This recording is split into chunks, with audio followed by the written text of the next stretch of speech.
Assalamualaikum warahmatullahi wabarakatuh. Bismillahirrahmanirrahim. Alhamdulillahil qawiyyi sultanuh, al-wadihil burhanuh, al-mabsut fil wujud karamuhu wa ihsanuh. Allahumma salli wa sallim wa barik wa karrim wa azim ala miftahi bab rahmatillah adada ma fi ilmillah salatan wa salaman daimaini bidawami mulkillah wa ala alihi wa sahbihi adada kulli dharratin alfa marrah amma ba'd. Yang saya cintai, yang saya muliakan, para alim ulama, para kiai, para asatid, para tokoh masyarakat, para aparat pemerintah. Yang saya cintai, yang saya muliakan, ketua panitia beserta seluruh panitia peringatan Isra wal Mi'raj Nabi besar Muhammad sallallahu alaihi wasallam, beserta seluruh hadirin hadirat, bapak-bapak, ibu-ibu, pemuda-pemudi umat baginda Nabi besar Muhammad yang selalu dimuliakan oleh Allah Subhanahu wa taala. Alhamdulillah, segala puji dan syukur kehadirat Allah Subhanahu wa taala. Dialah Allah Subhanahu wa taala yang maha besar dari segala sesuatu yang besar. Yang besar selain Allah kecil. Dialah Allah Subhanahu wa taala yang maha kaya dari segala sesuatu yang kaya. Yang kaya selain Allah miskin. Dialah Allah yang maha perkasa, yang maha kuat. Yang perkasa, yang kuat selain Allah lemah. Dialah Allah raja di atas para raja, yang raja selain Allah hamba. Dialah Allah Subhanahu wa taala yang maha berkuasa selama-lamanya, yang berkuasa selain Allah, kadang berkuasa dan kadang tidak berkuasa. Dialah Allah yang maha tahu, yang tahu selain Allah adalah pencari pengetahuan. Dialah Allah yang maha berilmu, yang berilmu selain Allah adalah pencari ilmu. Dialah Allah yang maha hidup, yang hidup selain Allah pasti akan mati. Yang ada selain Allah pasti akan tiada. Yang wujud selain Allah pasti akan binasa. Sedangkan hidupnya Allah, adanya Allah, wujudnya Allah selama-lamanya kekal abadi, tidak akan pernah musnah dan tidak akan pernah binasa. Dan dialah Allah yang dimana pada malam hari yang mulia ini, di tempat yang penuh dengan barakah ini, Allah Subhanahu wa taala mengumpulkan kita di majelis ilmu, di majelis zikir yang penuh dengan kemuliaan ini. Semoga duduknya kalian di sini Allah ampuni dosa-dosa kalian, dosa-dosa yang telah lalu, dosa-dosa yang akan datang, dosa-dosa yang tampak, dosa-dosa yang tidak tampak, dosa-dosa yang besar, dosa-dosa yang kecil. Sebab duduknya kalian di sini mendapatkan keberkahan, mendapatkan keutamaan daripada baginda Nabi besar Muhammad sallallahu alaihi wasallam. Saudara-saudara, beruntung kalian menjadi umat yang paling baik, menjadi umat yang paling mulia, menjadi umat yang paling agung, menjadi umat yang paling utama, yaitu umat baginda Nabi besar Muhammad sallallahu alaihi wasallam. Umat yang selalu dibanggakan oleh Nabi, umat yang pertama kali dibangkitkan dari dalam kubur, umat yang kelak di akhirat akan menjadi pemimpin dari seluruh umat-umat yang lain. Umat yang dimana Allah, innal jannah muharramatun alal umam qabla an tadkhuluha ummatuh. Sesungguhnya sorga diharamkan oleh Allah untuk dimasuki oleh umat manapun sebelum sorga dimasuki oleh umat Nabi Muhammad. Beruntung kalian menjadi umat Nabi Muhammad SAW. Para nabi-nabi, rasul-rasul terdahulu, beliau-beliau iri kepada kita sebagai umat Nabi Muhammad. Di dalam kitab Nasaihul Ibad, Al-Imam Ibnu Hajar Al-Asqalani dikatakan bahwasanya Nabi Allah Adam alaihissalam, Nabi Adam berkata, sungguh aku iri kepada umat Muhammad karena Allah memberikan kepada mereka 4 macam kemuliaan yang tidak pernah Allah berikan kepada aku, tetapi Allah berikan kepada mereka sebagai umat Muhammad. Yang pertama kata Nabi Allah Adam alaihissalam, ketika aku berbuat salah, Allah lepaskan aku Allah lepaskan pakaian yang ada di tubuhku. Aku berbuat salah dalam keadaan berpakaian, karena Allah murka, Allah lepaskan pakaianku. Sedangkan umat Muhammad, mereka berbuat dosa, mereka berbuat salah dalam keadaan telanjang, tapi tetap Allah berikan mereka pakaian. Saya berbuat salah dalam keadaan berpakaian, Allah lepaskan pakaian saya. Umat Muhammad kebalik, mereka berbuat dosa dalam keadaan telanjang, tapi tetap Allah berikan mereka pakaian. Ini tidak pernah Allah berikan kepada aku, tapi Allah berikan kepada umat Muhammad. Yang kedua, kata Nabi Adam alaihissalam, ketika aku berbuat salah, Allah menerima taubatku ketika aku berada di kota Mekah saja. Aku bertobat di tempat-tempat yang lain, Allah tidak terima taubatku. Tapi ketika aku berada di kota Mekah, Allah langsung terima taubatku. Bagi umat Muhammad, mereka bertaubat tidak harus ke Mekah. Dimanapun mereka bertaubat, akan Allah terima taubat mereka. Sedangkan aku, hanya Allah terima taubatku ketika di kota Mekah.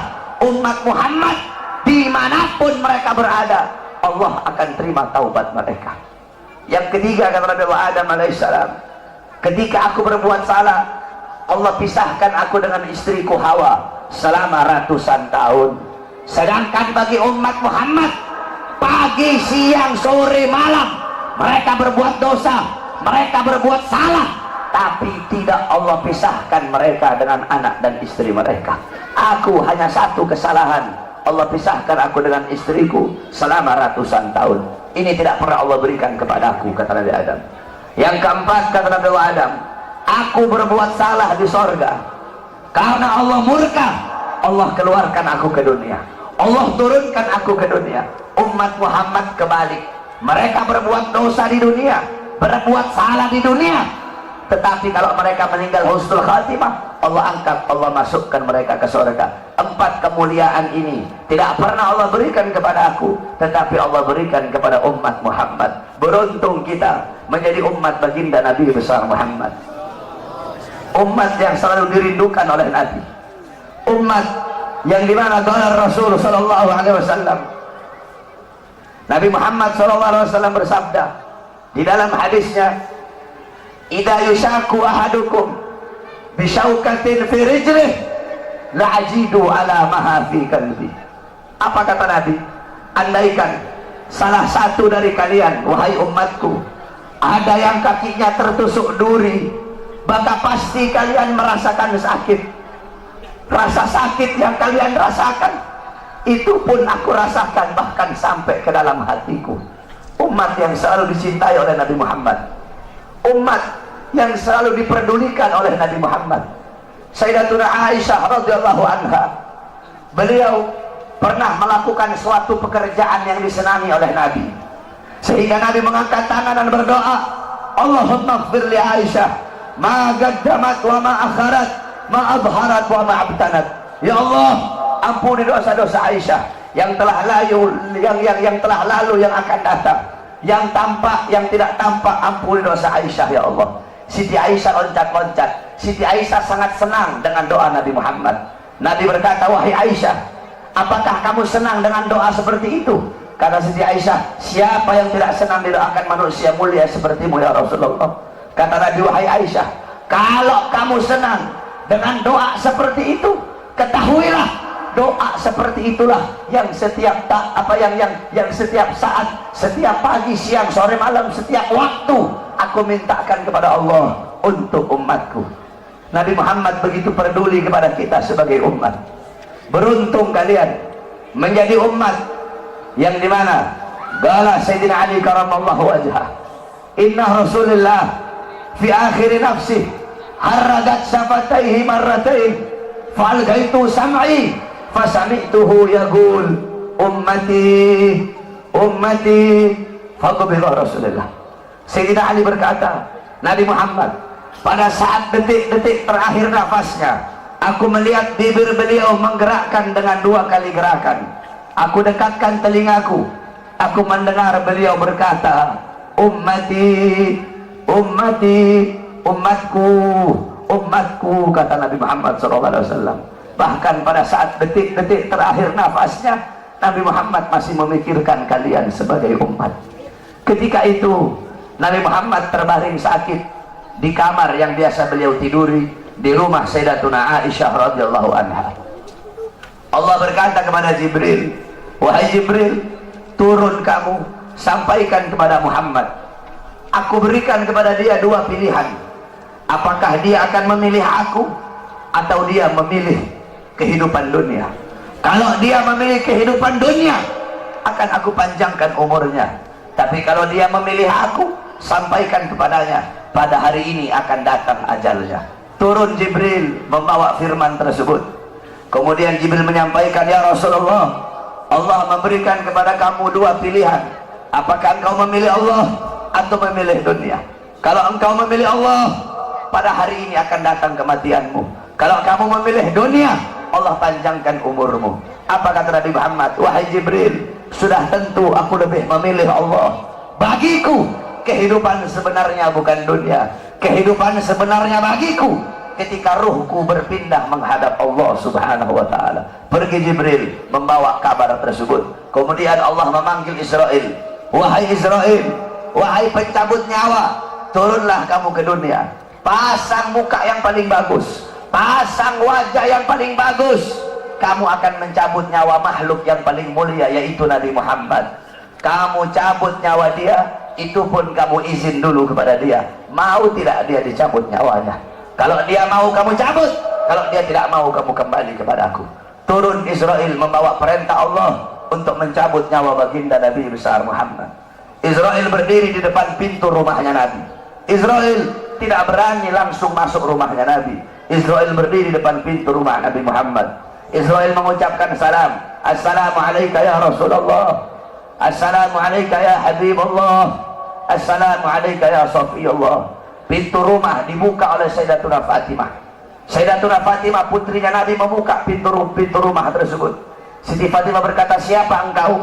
Apakah engkau tidak lihat ayahku sedang terbaring sakit? Israel menjawab, aku yang memisahkan anak dengan orang tua, aku yang memisahkan orang tua dengan anak, aku yang memisahkan suami dengan istri, aku yang memisahkan istri dengan suami, aku yang menjadikan anak-anak menjadi yatim, aku yang menjadikan istri-istri menjadi janda, aku yang meramaikan kuburan, aku pemisah antara kehidupan dan kematian. Aku adalah Israel. Allah memberikan mandat kepada aku untuk mencabut nyawa seluruh makhluk, dan aku datang ke sini untuk mencabut nyawa makhluk yang paling mulia, baginda Nabi besar Muhammad. Siti Fatimah lari menangis. Siti Fatimah kembali ke pangkuan ayahnya. Siti Fatimah berkata, wahai ayahku, engkau akan wafat. Wahai ayahku, kau akan meninggal dunia. Israel sudah ada di depan ingin mencabut nyawamu ya Rasulullah. Rasulullah berkata, jangan kau bersedih wahai Fatimah. Wahai Fatimah, ketahuilah, setelah kematianku, engkau adalah manusia yang pertama kali akan menyusulku. Setelah kematianku nanti kelak, engkau adalah manusia yang pertama kali masuk surga setelah aku.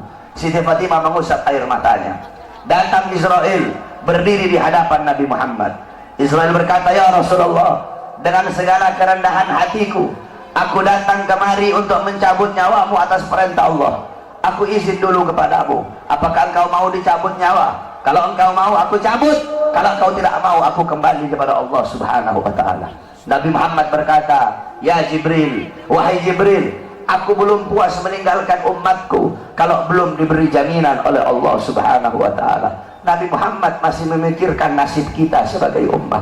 Nabi Muhammad pergi menghadap apa? Jibril pergi menghadap Allah. Jibril berkata, ya Allah, kekasihmu Rasulullah meminta jaminan untuk umatnya. Apa kata Jibril? Ya Rasulullah, ya Allah, kekasihmu meminta jaminan untuk umatnya. Allah berkata, Allah berfirman, fa'auhallahu ta'ala ala Jibril, basyirhu ya Jibril, innahu awwalu nasin kharijun minal ardi idha bu'isu wa sayyiduhum idha jami'u fabashirhu innal jannah muharramatun alal umam qabla an tadkhuluha ummatuh. Nabi Allah berkata kepada Jibril, wahai Jibril, sampaikan kepada kekasihku Muhammad, dia adalah manusia yang pertama kali akan aku bangkitkan dari dalam kubur. Dia adalah manusia yang menjadi pemimpin seluruh manusia di dunia dan akhirat. dia menjadi pemimpin kelak ketika hari kebangkitan, dan sampaikan kepadanya, jaminan dariku surga aku haramkan untuk dimasuki oleh umat manapun sebelum surga dimasuki oleh umatnya. Turun Jibril bawa wahyu tersebut. Rasulullah berkata, al-an qarrat aini, sekarang aku senang, sekarang aku puas, cabutlah nyawaku wahai Israel. Dicabut nyawa Nabi Muhammad SAW. Ketika dicabut nyawa Nabi Muhammad mendesah. Nabi Muhammad berkata, dicabut lagi nyawa Nabi Muhammad. Nabi Muhammad berkata, Nabi Muhammad merasakan sakit. Di sebelah kanannya Nabi ada sebuah cawan berisi air. Nabi Muhammad letakkan tangannya di cawan tersebut. Beliau usap air keringat yang keluar dari wajah beliau. Kemudian beliau berkata, wahai Israel, apakah seperti ini rasa sakit dicabut nyawa? Israel berkata, iya ya Rasulullah, seperti itulah rasa sakit dicabut nyawa. Nabi berkata, apakah rasa sakit seperti ini juga yang nanti bakal dialami oleh umatku? Apakah rasa sakit seperti ini yang nanti bakal umatku rasakan wahai Israel? Israel berkata, iya ya Rasulullah, rasa sakit seperti itulah yang nanti bakal dialami oleh umatmu. Rasa sakit seperti itulah yang nanti bakal dirasakan oleh umatmu. Mendengar itu Nabi Muhammad menangis.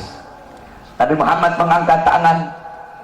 Doa terakhirnya Nabi Muhammad, harapan terakhirnya Nabi Muhammad, doa yang menutupi wafatnya Nabi Muhammad SAW. Beliau mengangkat tangan dan berdoa, Allahumma khaffif ala ummati fi sakaratil maut. Ya Allah, ringankanlah sakaratul maut umatku. Ya Allah, permudahkanlah sakaratul maut umatku. Aku nabi mereka, aku pemimpin mereka, aku penanggung jawab mereka ya Allah. Biar aku menanggung seluruh rasa sakit sakaratul maut umatku. Biar aku menanggung beban penderitaan rasa sakit mereka ya Allah. Umatku tidak akan kuat, mereka tidak akan sanggup ya Allah. Biar aku Muhammad menanggung rasa sakit sakaratul maut umatku. Apa yang telah kau lakukan untuk Nabi Muhammad? Apa yang telah kau korbankan untuk Nabi Muhammad? Nabi Muhammad berjuang untuk kalian. Nabi Muhammad menanggung rasa sakit sakaratul maut kalian. Karena begitu cinta beliau kepada kalian sebagai umat. Saya dan kalian, kita tidak bisa membalas jasa-jasa Nabi Muhammad SAW. Sekalipun kalian merangkak dari rumah kalian menuju kuburnya Nabi Muhammad, kalian tidak akan bisa membalas jasa-jasa Nabi Muhammad SAW.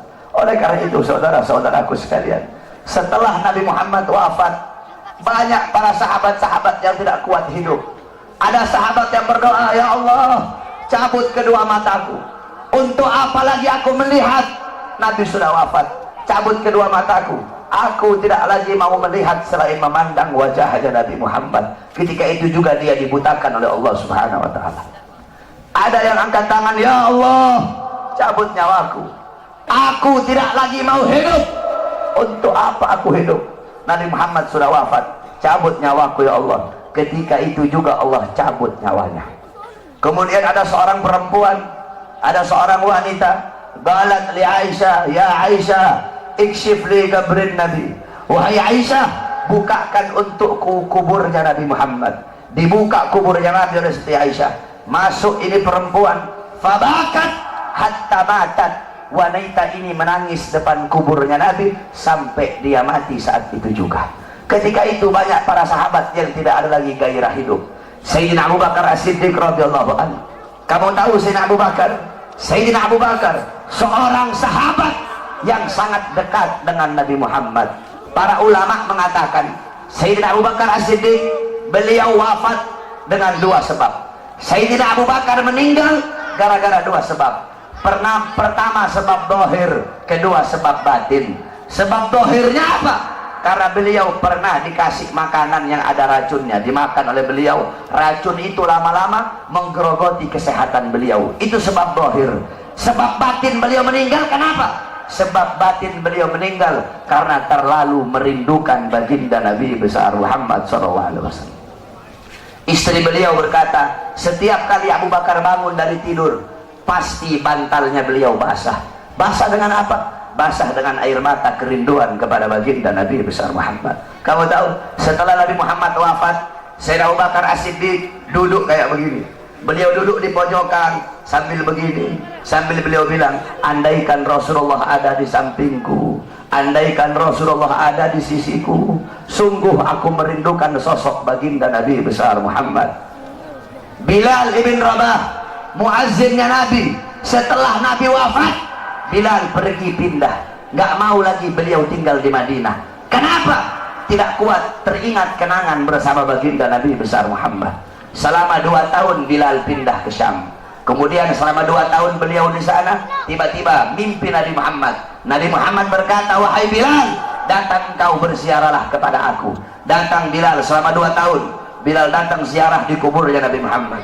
Ketika Bilal ziarah di kuburnya Nabi Muhammad sambil menangis, tiba-tiba datang Sayyidina Umar bin Khattab. Sayyidina Umar berkata, wahai Bilal, kami sudah lama tidak mendengar suara azanmu. Maukah engkau azan untuk kami, wahai Bilal? Bilal menolak, Bilal tidak mau. Datang Sayyidina Abu Bakar As-Siddiq, wahai Bilal, kami sudah lama tidak mendengar suara azanmu. Maukah kau azan untuk kami, wahai Bilal? Apa kata Bilal? Wahai Abu Bakar, apakah dulu kamu membebaskan aku karena Allah atau karena dirimu? Kalau dulu kamu membebaskan aku karena Allah, jangan kau paksa aku untuk azan. Tapi kalau kau membebaskan aku karena dirimu, aku akan azan untuk dirimu. Dulu setiap aku mengucapkan asyhadu anna Muhammadar Rasulullah, Nabi Muhammad selalu tersenyum kepada aku. Sekarang ketika aku mengucapkan itu, siapa yang akan tersenyum kepadaku? Jangan kau paksa aku untuk azan, wahai Abu Bakar. Tiba-tiba datang 2 orang pemuda. Pemuda yang pertama dari perut ke atas mirip Nabi Muhammad. Pemuda yang kedua dari perut ke bawah mirip Nabi Muhammad. Mereka adalah Sayyidina Hasan dan Sayyidina Husain, cucunya Nabi Muhammad SAW. Sayyidina Hasan dan Sayyidina Husain berkata, wahai Bilal, maukah kau azan untuk kami sebagaimana kau azan untuk datuk kami baginda Nabi besar Muhammad? Bilal menangis. Apa kata Bilal? Wahai cucu Rasulullah, kalau aku menolak permintaan kalian, kelak aku akan menghadap Nabi Muhammad. Aku akan jawab apa ketika aku ditanya oleh Nabi Muhammad? Abu Bakar memerintahkan aku tidak mau. Umar memerintahkan aku tidak mau. Kalau kalian yang perintahkan, aku tidak bisa menolak. Karena kalau aku tolak, aku takut kelak di hadapan kakek kalian tidak bisa menjawab apa-apa. Aku takut tidak mendapatkan perhatian. Aku takut tidak mendapatkan syafaat dari kakek kalian. Naik Bilal di tempat yang biasa beliau azan. Bilal mengumandangkan azan. Allahu Akbar, Allahu Akbar, Allahu Akbar, Allahu Akbar. Kamu tahu penduduk Madinah ketika itu gempar. Mereka berkata, hal bu'isar Rasul, apakah Nabi diutus lagi? Apakah Nabi Muhammad hidup lagi? Kok Bilal mau azan? Apakah Nabi hidup lagi? Kenapa Bilal azan? Mungkin Nabi Muhammad hidup lagi. Yang punya toko menutup tokonya, yang di pasar mereka keluar dari pasar. Bilal melanjutkan azannya. Asyhadu an la ilaha illallah, asyhadu an la ilaha illallah. Wanita-wanita yang dipingit keluar dari rumahnya masing-masing. Mereka meneriakkan, hal bu'isar Rasul, apakah Nabi diutus lagi? Apakah Nabi hidup lagi? Sehingga Bilal mau azan. Begitu mereka merindukan sosok Nabi Muhammad. Ketika mereka sampai di tempat Bilal azan, mereka tidak melihat sosoknya Nabi. Ketika itu Madinah tenggelam dalam lautan air mata. Itu kecintaan mereka para sahabat kepada Nabi, kerinduan mereka setelah wafatnya baginda Nabi besar Muhammad SAW.